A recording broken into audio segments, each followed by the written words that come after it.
Dans cette vidéo, la correction d'un exercice tombé au bachelor de l'école polytechnique, assez technique mais en même temps assez simple. Quand on voit un exercice comme ça, tout ce qu'il faut c'est donc simplifier, développer.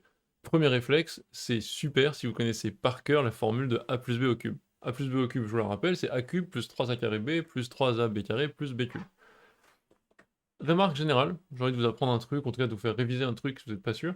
Pour trouver ces a plus b puissance n, donc ici n égale 3, l'idée c'est qu'en fait on a la formule du binôme de Newton.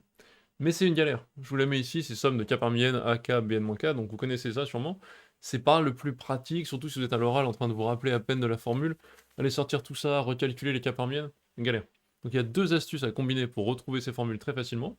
La première, c'est que les puissances totales de chaque terme, dont j'appelle terme quelque chose, enfin, chacun des éléments qui est séparé par un plus, la puissance totale fait toujours 3. Et elles sont décroissantes pour l'élément A et croissantes pour l'élément B. C'est-à-dire qu'ici on a une puissance 3, ici on a une puissance 2 plus 1 égale 3, ici 1 plus 2 égale 3.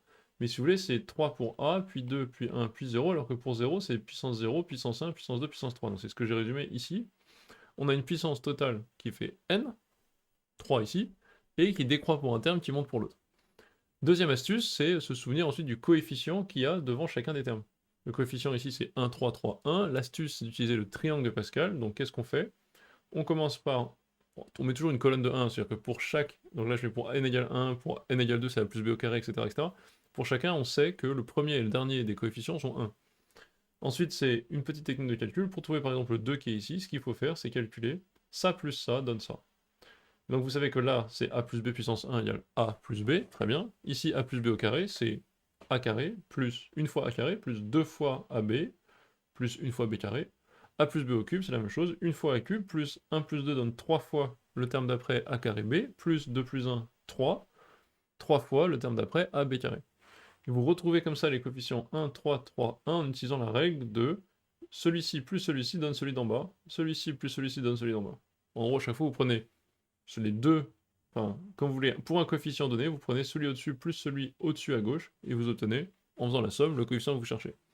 En combinant ces deux trucs-là, si on vous dit a plus b puissance 5, ben vous pouvez le trouver tout de suite, ça fera a5. Ici, j'ai des coefficients 1, 5, 10, 10, 5, 1.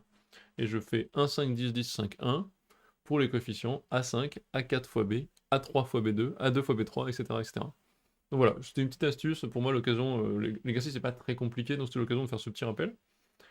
Ensuite, si on résout l'exo, ici j'écris a plus b au cube avec x plus a, ça donne ça, x3 plus 3x2a plus 3x a carré plus a cube, x moins a au cube c'est la même chose, sauf qu'en fait c'est comme si j'avais x plus moins a, donc en fait je remplace, là j'ai 3x2 fois moins a, donc j'ai un moins, 3x fois moins a au carré, le moins s'en va puisqu'il est au carré, et moins a au cube ça fait moins a cube.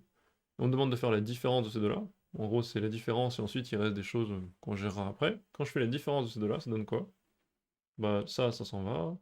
Ça s'en va. Il reste ça, moins moins, donc plus ça, et ça, plus ça. Ça fait donc 6x carré a plus 2a cube.